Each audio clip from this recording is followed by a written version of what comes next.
Lo que estamos observando es una tablilla sumeria que representa el árbol de la vida. En los sótanos de museos de todo el mundo existen miles de tablillas de arcilla guardadas en cajones desde hace más de un siglo. Algunas no han sido leídas seriamente en 4000 años, no porque los investigadores las hayan olvidado ni porque todas estén demasiado dañadas, sino porque nunca habían existido suficientes especialistas ni herramientas capaces de comprender completamente lo que dicen. Hasta ahora. Lo que los sistemas de inteligencia artificial están empezando a extraer de estos textos no añade simplemente una nota al pie a la historia antigua. Podría obligarnos a reconsiderar los primeros capítulos de la civilización humana. Hace unos 5000 años, en la llanura situada entre los ríos Tigris y Éufrates, en el territorio que hoy forma parte del sur de Irak, apareció una civilización extraordinariamente compleja. Construyó ciudades, desarrolló leyes, organizó sistemas agrícolas y religiosos, creó una clase profesional de administradores y, sobre todo, comenzó a escribir. A este pueblo lo llamamos los sumerios.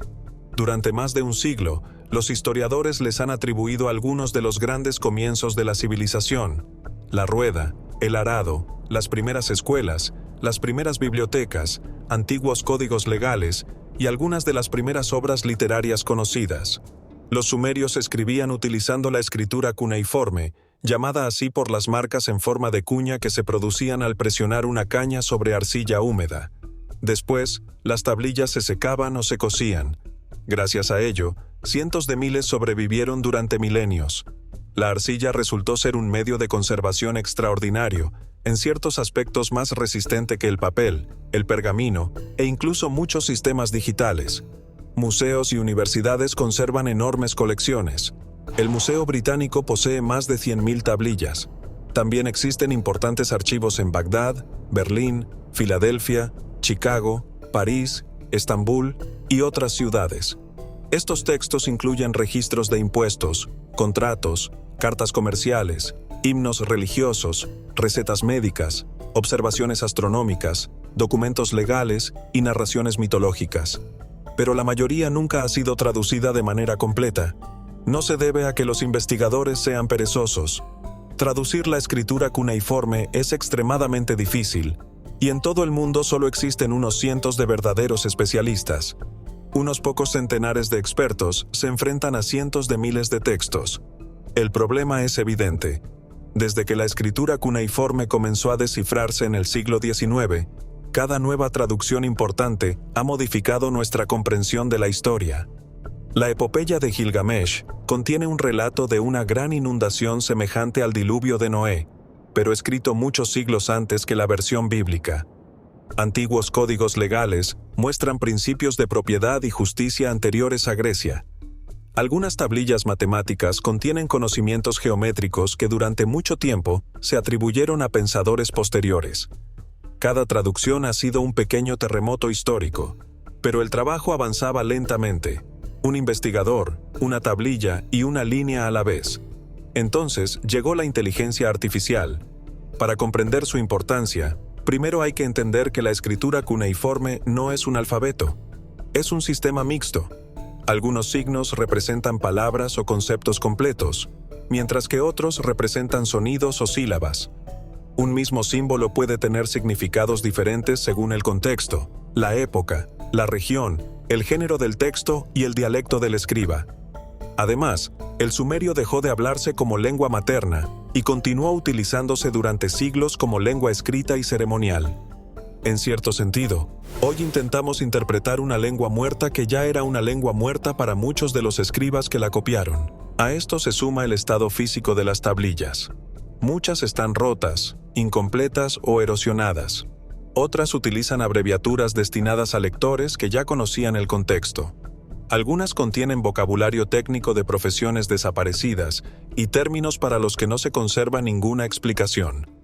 La escritura cuneiforme también cambió durante sus 3000 años de uso. Una tablilla del año 2800 antes de nuestra era puede parecer muy diferente de otra escrita 2000 años después. Antes de traducir una sola frase, el investigador debe determinar su fecha, región, género y tradición lingüística. Un especialista podría dedicar toda su carrera a traducir de forma fiable unos pocos cientos de documentos. A ese ritmo serían necesarios siglos para estudiar únicamente las tablillas que ya se encuentran almacenadas. Por ello, varios proyectos comenzaron a entrenar sistemas de inteligencia artificial, utilizando textos cuneiformes digitalizados, diccionarios, listas léxicas, gramáticas, traducciones académicas y estudios lingüísticos. Estos sistemas no trabajan como una inteligencia artificial general que observa unas cuantas imágenes. Se diseñan específicamente para reconocer patrones en lenguas antiguas. Por primera vez, una herramienta puede comparar simultáneamente miles de textos, observar cómo cambia el significado de un signo según el contexto y relacionar fragmentos conservados en museos diferentes. Un investigador humano construye su conocimiento durante décadas, texto por texto. La inteligencia artificial puede analizar de forma conjunta el trabajo acumulado de generaciones enteras de especialistas. Esto no significa que pueda reemplazar el juicio humano. Sus resultados todavía necesitan ser revisados por asiriólogos, pero puede detectar relaciones que ningún investigador individual podría mantener al mismo tiempo en su memoria. Al aplicarse a textos sin traducir o parcialmente comprendidos, comenzaron a surgir nuevas interpretaciones, especialmente en tres áreas: medicina, astronomía y relatos sobre la creación. El primer hallazgo importante se relaciona con la medicina. Ya sabíamos que los sumerios y los babilonios tenían médicos, tratamientos con plantas y sistemas de diagnóstico. Sin embargo, algunas tablillas parecen contener una observación clínica más detallada de lo que se creía.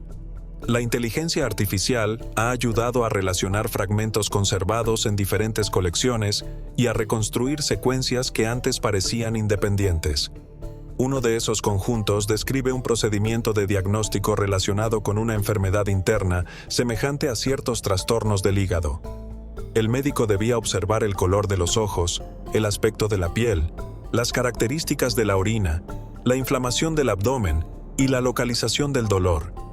Después, relacionaba esas observaciones con un pronóstico y un tratamiento. Esto no significa que los sumerios comprendieran la medicina como nosotros. Muchos tratamientos mezclaban plantas, rituales e invocaciones religiosas, algo habitual en las sociedades de la Edad del Bronce.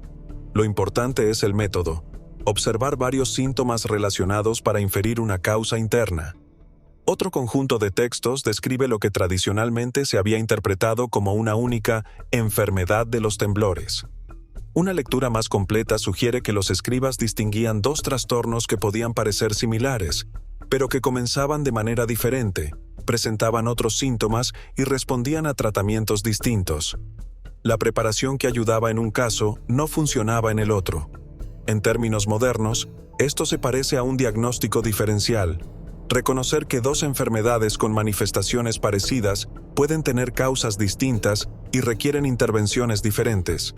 No significa que los sumerios poseyeran neurología moderna, pero sí sugiere que algunos médicos antiguos razonaban de una forma mucho más sistemática de lo que imaginábamos. El segundo ámbito es la astronomía. La sofisticación de la astronomía babilónica es bien conocida. Sus especialistas registraron movimientos planetarios y eclipses, y desarrollaron modelos matemáticos para predecir fenómenos celestes. Lo sorprendente es que algunas tablillas sumerias más antiguas podrían mostrar que esta tradición comenzó antes de lo supuesto. Varios documentos conservados en Berlín habían sido catalogados como registros administrativos relacionados con la agricultura. Sin embargo, ciertos patrones numéricos no parecían corresponder a calendarios de cultivos. Al interpretarlos mediante el sistema matemático sexagesimal utilizado en Mesopotamia, algunos investigadores han propuesto que registran posiciones de Júpiter, Saturno y Venus en relación con estrellas fijas durante largos periodos. Para mantener observaciones precisas durante décadas, no basta con una sola persona. Se necesita una institución, un método de registro y una tradición capaz de transmitir información de una generación a otra. Si estas interpretaciones son correctas, significaría que existían comunidades organizadas de observadores astronómicos en una época muy temprana. Algunos análisis han ido aún más lejos y han sugerido que determinadas operaciones matemáticas se entienden mejor utilizando un marco de referencia centrado en el Sol. Esta posibilidad es muy controvertida. No se ha encontrado una declaración sumeria equivalente a la teoría heliocéntrica de Copérnico. También es posible explicar esos cálculos mediante un modelo geocéntrico complejo, pero incluso esa explicación implicaría conocimientos matemáticos más avanzados de lo esperado para aquel periodo. En cualquiera de los dos casos, nuestra cronología del desarrollo astronómico necesitaría ser revisada. El tercer grupo de textos es el más polémico: los relatos sumerios de la creación. Las historias sobre Enki, los Anunnaki y el origen de la humanidad se encuentran entre los documentos más estudiados del mundo antiguo. Sin embargo, gran parte de nuestra comprensión procede de fragmentos incompletos y de palabras interpretadas dentro de marcos religiosos establecidos. Al comparar el vocabulario de estos mitos con textos técnicos sobre agricultura, artesanía y construcción, algunos sistemas han detectado términos semejantes para describir la transformación deliberada de materiales vivos. Esto no demuestra que los sumerios hablaran de ingeniería genética, ni confirma las teorías sobre extraterrestres popularizadas por algunos autores. Esas interpretaciones no son aceptadas por la mayoría de los especialistas y no deben confundirse con la investigación lingüística seria. Lo que aparece es algo más sutil. Los Anunnaki podrían ser descritos no solo como dioses sobrenaturales, sino como seres cuyo poder procedía de poseer conocimientos y técnicas que los demás desconocían. Algunas palabras traducidas tradicionalmente como divino podrían, en determinados contextos, expresar una idea más cercana a la capacidad excepcional, el dominio de una técnica o el conocimiento de procesos ocultos. En esa lectura, los relatos no hablarían únicamente de religión. También podrían reflejar una jerarquía del conocimiento, una sociedad en la que ciertos grupos controlaban habilidades que parecían milagrosas para quienes no comprendían su funcionamiento. Esto plantea una pregunta a la que la inteligencia artificial no puede responder: ¿de dónde procedía ese conocimiento? Tal vez estos relatos no describan literalmente acontecimientos históricos. Podrían ser mitos, metáforas o recuerdos transformados durante generaciones. Pero una traducción más completa puede cambiar la pregunta central.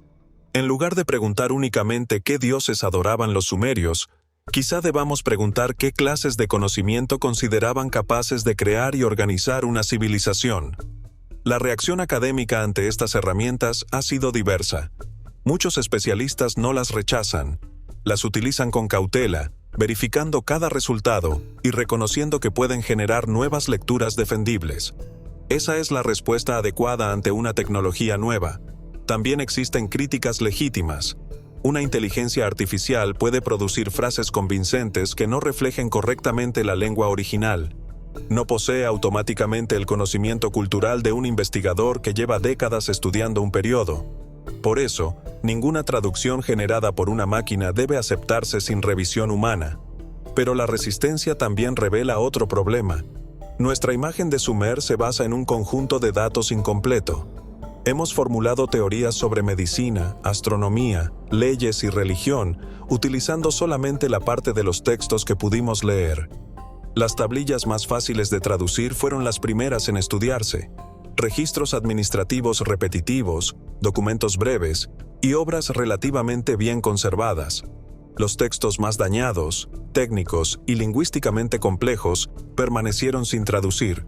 Y precisamente esos documentos difíciles son los que tienen más probabilidades de contener conocimientos especializados. Construimos nuestra cronología intelectual utilizando las tablillas más sencillas. Pero las tablillas más sencillas no son necesariamente las más avanzadas. Durante mucho tiempo se enseñó una secuencia aproximada. La escritura apareció en Mesopotamia. La medicina sistemática nació mucho después con los griegos. La astronomía matemática se desarrolló en periodos posteriores, y las grandes reflexiones cosmológicas pertenecieron a las tradiciones filosóficas clásicas. Esa cronología se basó en la evidencia disponible. Pero la nueva capacidad para analizar textos difíciles sugiere que algunos conocimientos pudieron existir mucho antes. Si la medicina mesopotámica fue más sistemática de lo supuesto, la tradición griega quizá no representó un comienzo absoluto, sino la continuación o recuperación de conocimientos anteriores. Si la astronomía sumeria fue más precisa, la tradición babilónica se apoyaba en una base mucho más antigua. Y si los relatos de la creación describían también la posesión y el control de conocimientos, entonces la religión mesopotámica y su influencia sobre tradiciones posteriores se vuelven mucho más complejas. Nada de esto exige extraterrestres, continentes perdidos, ni civilizaciones secretas. Exige aceptar algo más sencillo. Las personas que vivieron hace 4 o 5 mil años podían ser más observadoras, inteligentes y sofisticadas de lo que muestran muchas versiones simplificadas de la historia. No dejamos de comprenderlas por malicia. Simplemente no teníamos suficientes especialistas ni las herramientas necesarias para escuchar todo lo que habían escrito. Se calcula que se han recuperado entre cientos de miles y posiblemente cerca de 1 millón de tablillas cuneiformes. Solo una parte ha sido traducida y publicada de manera significativa. Eso significa que todavía existen cientos de miles de textos prácticamente sin leer. En estos momentos permanecen en museos y depósitos de varios continentes. Algunos se conservan en condiciones estables. Otros se encuentran en colecciones afectadas por guerras, falta de financiación o deterioro institucional. Muchos fueron excavados hace más de 100 años, catalogados rápidamente y almacenados porque los arqueólogos estaban más interesados en templos, palacios y esculturas. No sabemos qué contienen, y no lo sabemos por una razón sencilla: todavía no los hemos leído. Una investigadora describió el momento en que introdujo en un sistema una tablilla dañada que nunca había podido traducirse y recibió una lectura coherente. Frente a ella aparecieron palabras que ningún ser humano había comprendido durante 4000 años. Palabras escritas por una persona real, con un nombre, una rutina, preocupaciones y un área específica de conocimiento. La investigadora dijo que no sintió triunfo. Sintió algo parecido al dolor. Dolor por el tiempo perdido, por las preguntas que podrían haberse formulado antes y por las suposiciones que quizá habrían sido cuestionadas si hubiéramos dispuesto de estas herramientas. La inteligencia artificial no descubrió que los pueblos antiguos eran más inteligentes de lo que creíamos. Siempre lo fueron. Lo que nos ha proporcionado es una nueva forma de escuchar lo que intentaban decir, y sus palabras sugieren que la historia de la civilización humana es más antigua, profunda y compleja que la versión cómoda que solemos contar. El primer capítulo no se escribió en Grecia ni en Roma. Fue presionado sobre arcilla húmeda en el valle del Tigris y el Éufrates por personas cuya voz completa apenas estamos comenzando a recuperar. Las tablillas llevan 4000 años hablando. Nosotros no teníamos los oídos necesarios para escucharlas. Ahora empezamos a tenerlos. Y lo que dicen podría cambiar nuestra comprensión de la historia.